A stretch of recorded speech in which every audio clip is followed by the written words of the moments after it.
People are always saying that to be a great project manager, you need to communicate effectively. You have to be a great communicator, but nobody ever tells you how. Well, in this episode of the Engineering Project Management Podcast, our guest is going to tell you how. Amanda Retta is a civil engineer with Tetra Tech, and she's going to talk about how a project manager can really communicate and connect with people on their projects, both internal stakeholders and external stakeholders as well. There's some awesome stuff that she went through in this episode, and I hope that you can leverage it in your project management efforts. Before we jump into this episode, a quick word from our sponsor, PPI, a Kaplan company. Before we dive in, we'd like to recognize our sponsor for this episode, PPI, a leader in engineering exam prep for the FE and PE exams. PPI provides expert prep courses and study resources designed to help you pass the FE and PE exams the first time. PPI's live online courses include hours of lectures, problem-solving demonstrations, exam strategy sessions, office hours, and a passing guarantee. Check out PPI today at ppi2pass.com to see all the options available for FE and PE exam prep. Now let's dive into today's episode.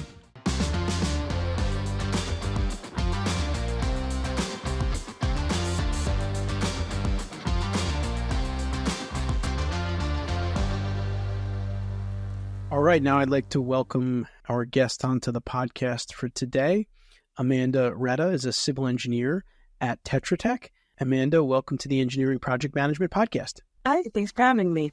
So, Amanda, just to get us started off, why don't you give our listeners a little bit about your background, kind of your career journey to what took you up to today? Yeah, sure.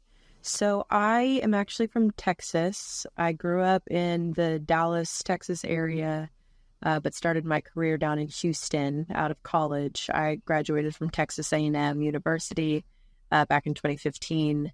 Started off in a hydrologic and hydraulic modeling position, and then switched into more of a municipal design field.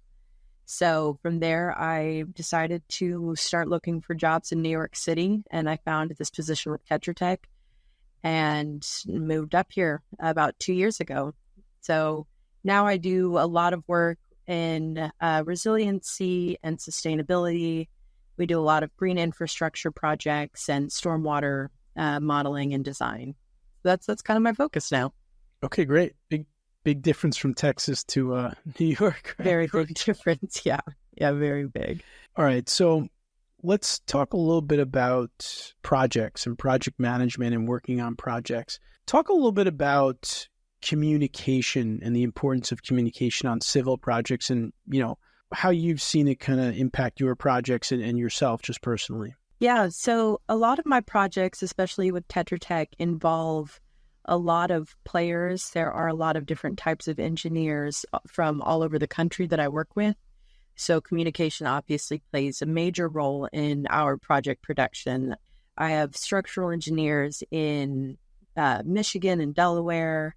I work with engineers down in Kentucky. We do a lot of work in Florida. So working on projects that, one, span people of different focuses, and then people of just different locations, it requires us to have very open communication and consistent communication.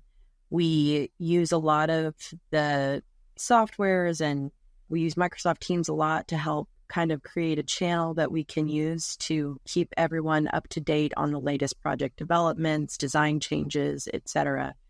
But it is pivotal that we make sure that as we receive information, we're delivering it to the people and the teams that need it. I think for the projects that I'm currently working on as the project manager, it is kind of my role to gather that information and then disperse it where it needs to go. So that's how communication has kind of played a big role in what I currently do. That's great. So what would you say are some of the more common pitfalls that you might see when it comes to communication on projects? I mean, you mentioned that there's different channels, there's a lot going on.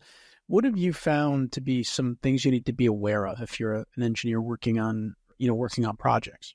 So I think there are two pitfalls. I think starting one from the design engineer, or maybe one of the more entry-level engineers that I work with, where we encourage them to ask a lot of questions. If there's anything that they're uncertain about, to go ahead and ask the question. I would rather them ask a dumb question. And I don't think there's, they say there's no such thing as dumb questions. I would rather them ask a question that's relatively easy to answer than not ask me a question at all and go days working on a project making the wrong assumption. So from the technical worker's point of view, the big pitfall there is just not asking questions. There are some instances where assumptions are fine, but generally speaking, I would much rather you just ask the question.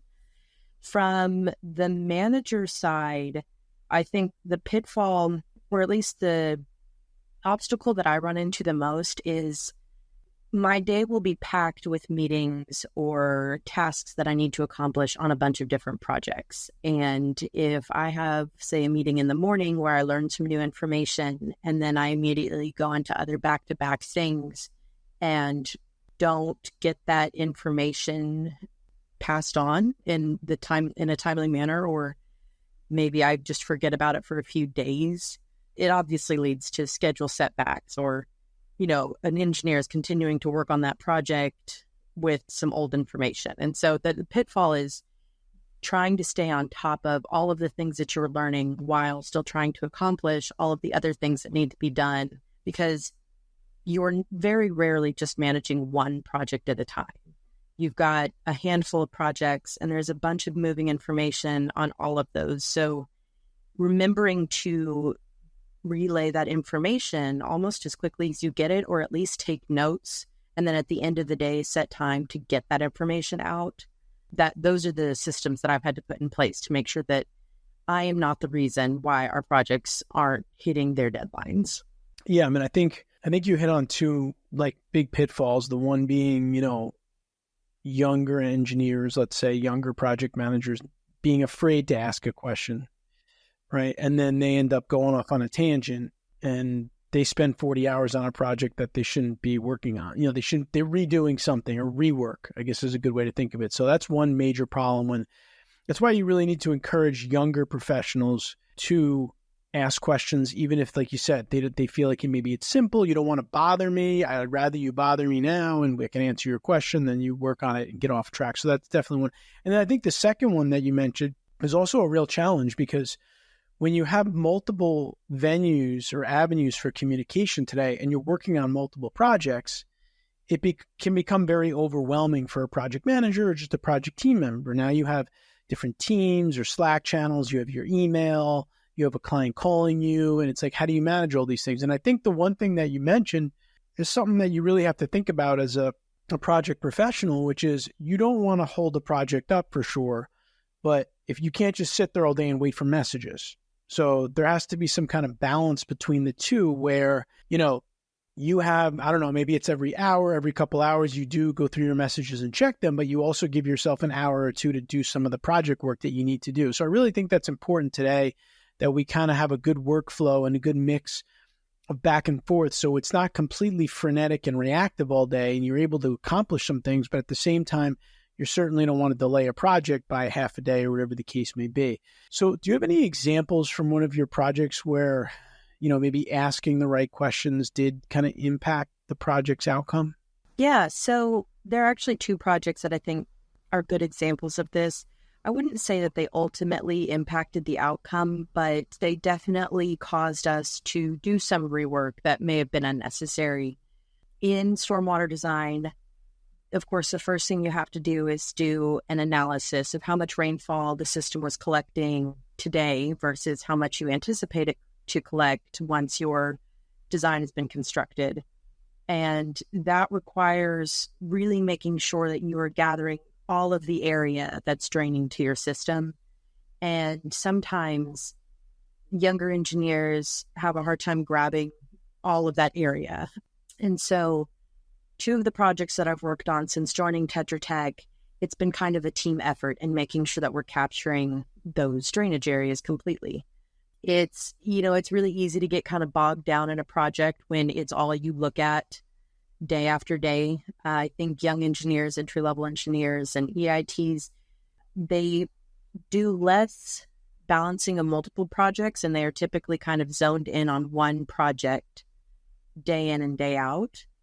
And that's where I think kind of a peer review system comes in handy, because when you're spending all day looking at the minute details of these designs, it's really easy for you to start to get blinded to some of the other factors. So I think what we learned going through these projects and what we are still currently learning is that regular check-ins, regular reviews are good. It's good if you build those into your schedule. You don't want to wait until somebody has finished a whole chunk of work, then review it and find out that at step 2, they missed something that's now going to impact the rest of it. So kind of like, step 1, how are we doing? Let's review that, see if everything's good. Step 2, let's get through that. And then as that engineer becomes more experienced, you obviously don't have to break it down into just such bite-sized pieces. But those first few times doing those really technical, really detail-oriented tasks, it's kind of good to be able to every now and then take a step back, look at the big picture, kind of reset and see the picture again or see the project again. Yeah, I mean, I think that's great. I think that, it's one of those things in today's world where you can get really caught up in a project, in the details of a project, right? And then miss something. I think it's a dangerous aspect of engineering and project management that we need to be aware of.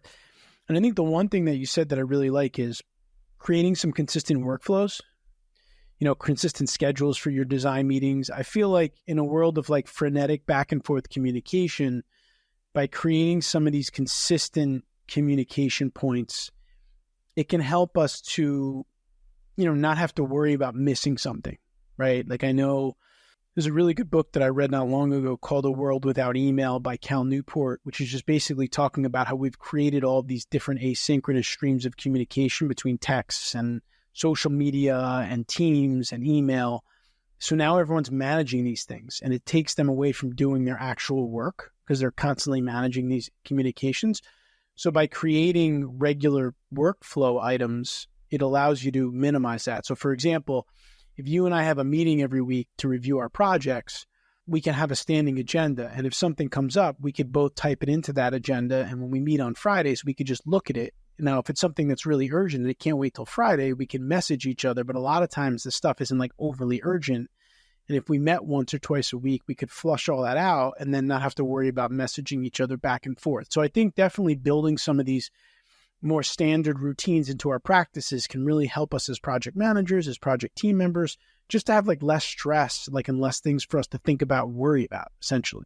Yeah. And I find that you hear frequently that people get really bogged down by meetings and they say, oh, that meeting could have been an email, or this meeting was a waste of my time because it only lasted, 7 minutes, or, things along that same venue. But I find that even though these meetings seem like a time suck or they seem like a burden, having those weekly check-ins do end up at the end of the day being more beneficial than they are detrimental to my day.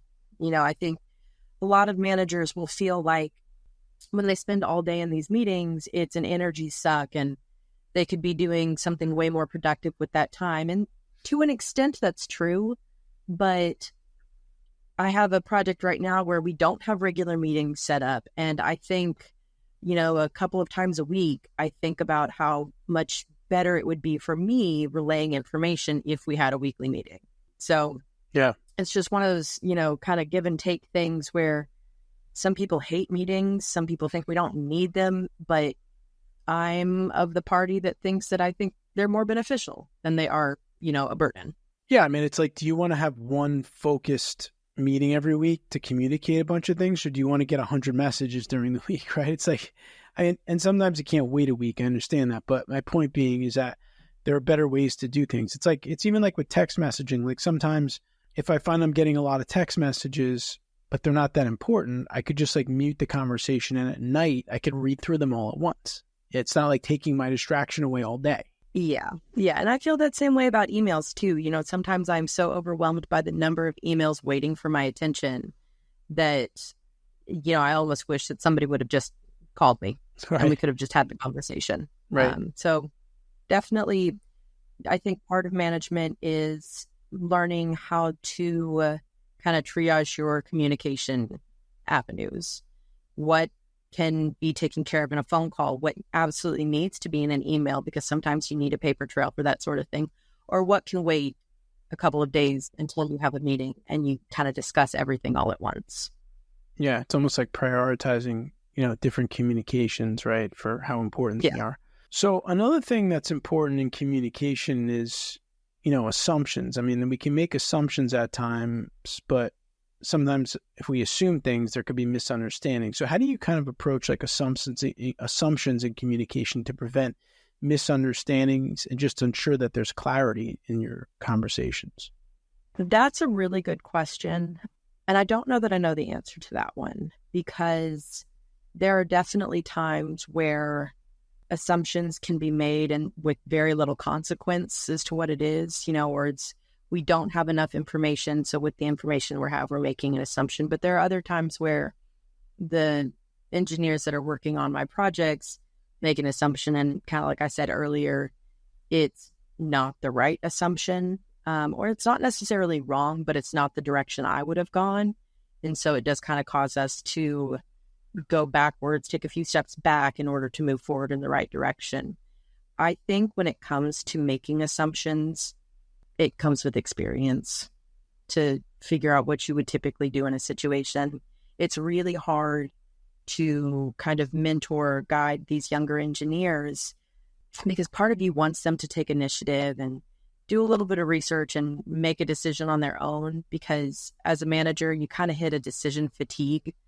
All day, you're just making decisions. And by the time they come to you with this question, you're like, that was an easy one. You could have just picked something and it would have been fine. But they don't know that because they don't have the same experience as you. And it comes with experience. So that's something as a manager that I have to keep in mind, because I do feel myself get tired of what I feel like is repeating myself, but I'm not repeating it to the same person. I'm repeating it to 3 or 4 different people. And, by the time I get to that 4th person, I'm like, surely you guys have learned this by now. But I have to remember that they haven't, because each person is going through it on their own. And just because I know it doesn't mean that they are automatically also going to know it. Yeah, that's a really good point. And I think that happens a lot to us in management and leadership, is that just because we know something, we can't assume that everyone else knows it, because everyone's at different stages of their careers. They've had different experiences. And sometimes you can take that approach and you could get frustrated, because you could be like, oh, why doesn't he or she know this? But they don't know that because they didn't learn it yet. And you've learned it and you've been doing it for years. So yeah, I definitely think knowing when not to make assumptions is an important part of, leadership, mentorship, project management, kind of all rolled into one. The other thing I wanted to ask you about is, in terms of communication, how might you adapt your communication style to kind of effectively engage with different personality types, like within your team, or it could be internal or external? So this is actually something that I really pride myself on. I think that where I might lack in some of the detail-oriented skills of an engineer, I make up for in my flexibility in communication. I am very much the type of person that will meet somebody where they are rather than expect them to come to me. I think you have to take a few things into consideration when it comes to adapting your communication styles. As we're all pretty familiar with, generations all communicate differently. When you're working with somebody from a generation above you versus a generation after you, we grew up with different technologies, different standards, and different kind of understandings of etiquette.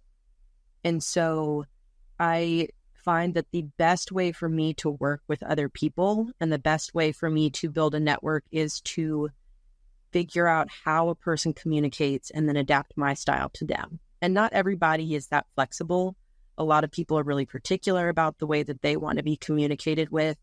And sometimes that works, but I find that most of the time it doesn't. I think everybody needs to have a sense of flexibility. I think that when you're working with older generations, so for me, I'm a millennial. The generation above me is going to be Gen X and boomers. And the one thing that I have learned about communicating with those people is that they don't put nearly as much emotion into their communication styles. They're very to the point, very blunt, and Had you asked me 10 years ago how that made me feel, I would think that everyone was mad at me all the time. I mean, if you're going to put a hard period at the end of your sentence, I'm getting fired tomorrow. But the generations after me, so Gen Z, as they're now making their way into the workforce, they are a lot more emotional in their messaging. They don't like to talk on the phone, but the older generations do. Their email styles are a little more informal, and the older generations are fairly formal in their email styles. So I think the key thing with communication and using it as a way to build your career and be successful is you have to be able to adapt your style to meet the people that you are trying to communicate with. Others will adapt their styles to meet you if you are the person that they need to reach. But, it is getting comfortable with talking on the phone. It is getting comfortable with your email messaging and then figuring out proper etiquette for emailing, because it still exists. There's still an expectation for what your email should look like, the introduction, the sign off, how you're leaving your questions, that sort of thing. Yeah, it's great. And I think that's a hugely underrated part of project management, quite frankly, because as the project manager, to Amanda's point, you do need to be cognizant of the way people communicate and their different work styles and personalities. And as the project manager, if you want to get your project done on time, you're going to need to communicate in a way that they're going to respond well to that and be able to hit the deadlines and get what you need from people. And at EMI, we do a lot of kind of custom project management training for larger firms. And one of the things we try to do is if they have any kind of assessments that they use, like a DISC or a Myers-Briggs, we recently have been doing some work with this Harrison behavioral assessment, try to incorporate that into the PM training, because really as a PM, you should understand the characteristics and personalities of your team members. And I think if you do that, you can also start to recognize it in external stakeholders like your client, even though you're not asking them to take the assessment, but you kind of have a feel for the different types of personalities. Like my client's very data-driven, they're very analytical, so I need to give them a lot of numbers, right? Or, my client's like very expressive, very big picture, so I could just hit them with the big picture takeaways. And so I really do think that this is kind of an underrated part of project management and just, I guess, leadership in general is, like you said, adapting to other people. And it's kind of like the analogy that I like to use is kind of like a sports analogy. Like if a team hires a new coach, the coach can come in and say, this is my way of coaching, so this is what I'm going to do. Or he or she can come in and say, let me evaluate the players on this team and their skill sets and try to adapt like what I do, to meet their skill sets, which would kind of make more sense. But a lot of times that doesn't happen because people say, I got my own philosophy, I got my own ways, and this is going to work. So I definitely think that that's a hugely underrated portion of project management that we've seen through some of the work that we've done. So I'm glad that kind of Amanda touched on that a little bit. And Amanda, I don't know if you have any specific, like different communication types or styles that you've kind of encountered in your work and how you maybe navigate some of these to, keep your projects going. I don't know off the top of my head, I could say specifically what kind of types, but, not to stereotype engineers, but, kind of what you touched on, they are very data-driven, very analytical. They like numbers. They like proof of information. And they are not typically, they're not, big picture people. They want to know the minutia of these things. So the personalities that I have found that I work most with are those types of people. They're very black and white. And so it is kind of my role to say, hey, I know you're seeing things on this side. We need to kind of migrate it to this other side. And how can we get there? I think kind of what you touched on, your sport analogy of a coach coming in and trying to figure out the skills of each player, projects work the same way. And working on teams for these projects works the same way. Like I said at the beginning, I work with people all over the country, a bunch of different focuses. And it is kind of my job to say, what do you need from me to make this successful? What kind of information do you need from me to get your part of this project done? And it's really important for me to step in and say, I am not the expert at this, you are. And so you help me guide the project along to make sure that we're doing everything right. So that's kind of the biggest part of, I think, my job. Project management comes with a lot of other data that you need to work on. You're managing schedules, you're managing budgets, but the big part is making sure that your team is functioning at the best of its ability to get the project done. And that requires talking to those data-driven people in a way that they understand. But it also includes meeting your client, because typically the client's not the engineer. They're not data-driven people, and they have the same approach, saying, I'm not the expert, that's why I'm paying you to do this. And so when they start asking questions, you've got to figure out, how to take the really technical information that this engineer is giving it to you, put it in a way for your client to understand. Yeah, I mean, I don't know why this seems to be such a part of project management that just isn't talked about a lot. I mean, people tend to tell you like, hey, communication is really important in project management. You got to communicate frequently, you got to communicate often. But, the way that you communicate with people will really dictate, the success of the project, because you could communicate with people all day, but what we've spent the last 10 minutes or so talking about is going to dictate as to whether or not, they're really going to get the message and they're going to take action on it. If it's something that's appealing to them, or the way that you say it is appealing to them, or they have the right information that in their brain, they feel that they need to move forward on it. So it's a big part of project management. So you mentioned that, there are a lot of moving parts when it comes to, engineering projects, civil projects, infrastructure projects that you kind of work on. Talk a little bit about the importance of follow-up and follow-through on your projects. Yeah. So this is kind of going to pair with some of the topics that we've covered, but part of my to-do list every week is to start with emails that I sent the previous week, questions I asked the previous week, and see what isn't complete. What do I not have an answer for? What is still waiting for my attention? And so my to-do list, there's like a whole section that is just follow-up. And I handle follow-up in a couple of ways. One is through the to-do list, and one is by physically putting things on my calendar. And it's just a reminder once a week or every other week to follow up with somebody that I'm still waiting on information on. It's really important from a project management standpoint to stay on top of that, because it is kind of nobody else's responsibility except yours. If your engineers ask you a question and they need information from the client, you ask the client and a week goes by and the client hasn't responded, that's on you to follow up with the client to get that information. And kind of vice versa. If the client asks a question about the design or the project, you ask the engineer and it takes them a week to get that information to the client, that's not a good look on your company or your work or your project. So while following up is, important to the flow of information, it's also important to the reputation that you're building with this client and the relationship that you're building. It goes both ways. You want your engineers to trust that you're going to get them the information they need, and you want your client to trust that you are going to be ready for whatever they're throwing at you, and you're going to give them the information they need as quickly as possible.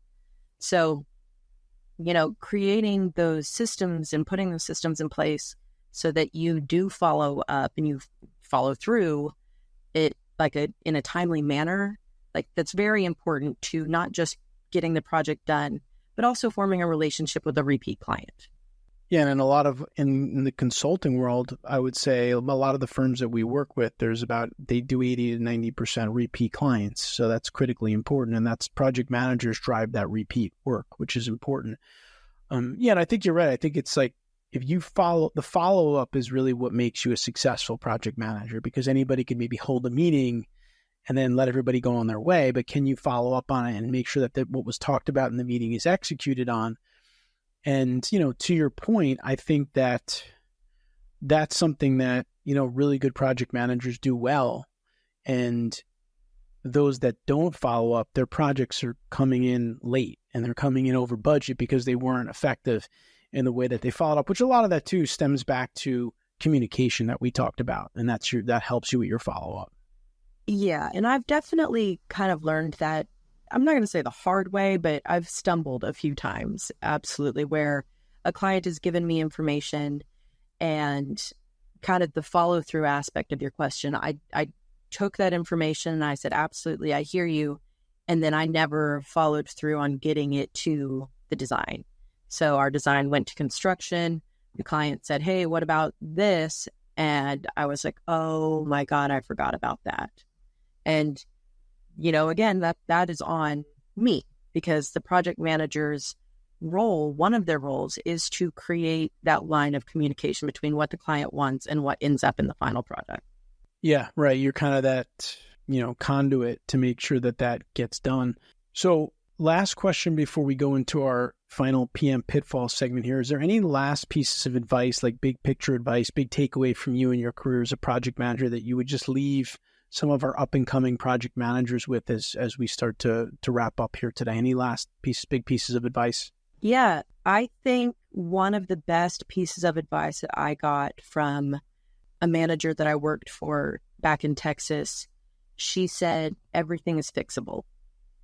I spend a lot of time stressing out about small things and small mistakes and, oh, I should have done that. I can't believe I didn't think of this.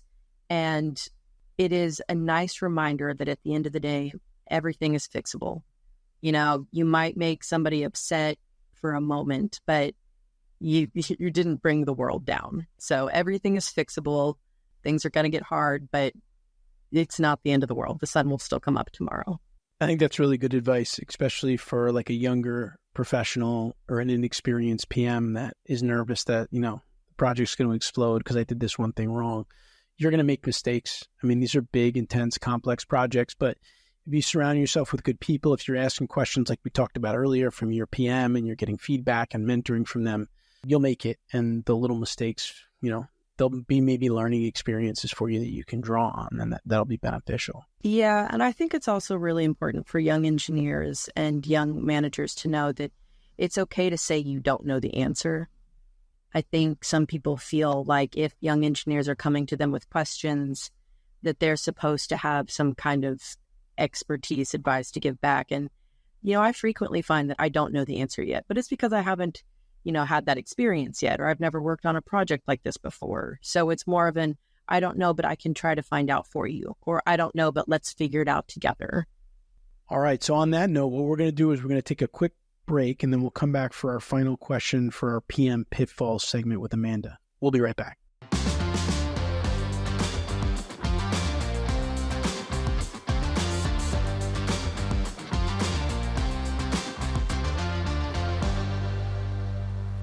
All right, we are back with Amanda Retta. Amanda is a civil engineer with Tetra Tech. She is project manager as well and has been giving us a lot of good advice around project management. And Amanda, here's our final question for the day. What would you say is the biggest project management pitfall that you've identified? And how would you recommend PMs can overcome that pitfall or avoid or minimize it? I think a big pitfall for project managers is getting too focused on one part of the project. Meaning you are so focused on staying on schedule that you are losing sight of your quality of work and you're losing sight of your budget. Or you're so focused on the budget that you're not allocating enough time to achieve the quality of work that you need, and you're not paying attention to your schedule. So project management obviously involves watching all of these things at once, and it is kind of hard. It's absolutely difficult to keep an eye on everything, and it's time consuming, but the pitfall is, you've got to pay attention to all of it. And you definitely want your quality of work to probably take priority. You don't want to deliver something that doesn't reflect the amount of effort that you put into it, or, not meet client expectations. So as a project manager, it's just a balancing act of making sure that you're keeping track of everything. You are trying to prioritize the things that need to be prioritized. My boss said to me recently, you're constantly juggling a lot. Just make sure you don't drop the red balls. And the red balls are going to be all of those things that are really important. Yeah, that's great. I mean, usually when you hear people talk about project management, they're talking about the three-legged stool of scope, schedule, and budget, which you've kind of referred to there. And I think that's great. Some people also throw safety and quality into the mix with those as well. And while juggling all those things is important, I think it goes back to a lot of what we spoke about earlier, is your ability to communicate effectively with people and connect with people is what's going to allow you to manage those things. And without those communication skills and adapting to people, it's going to become very difficult to kind of, juggle the right balls and keep everything in the air. So Amanda, I want to just thank you so much for coming on the show today. You gave us a lot of good advice, especially around communication and connecting with people. And I just appreciate you spending some time with us here on the Engineering Project Management Podcast. Thanks for having me. This is a good talk. I hope you enjoyed my conversation with Amanda. I love it when people come on and give real strategies for communicating better, not just, hey, we've got to be a great communicator. And Amanda really dug into it. Remember, you can find the show notes for this episode at engineeringpmpodcast.com. That's engineering PM for project management podcast.com. There you will find a summary of the key points discussed in today's episode, as well as links to any of the resources, websites, or books mentioned during this episode. Until next time, I wish you the best in all of your engineering project management endeavors.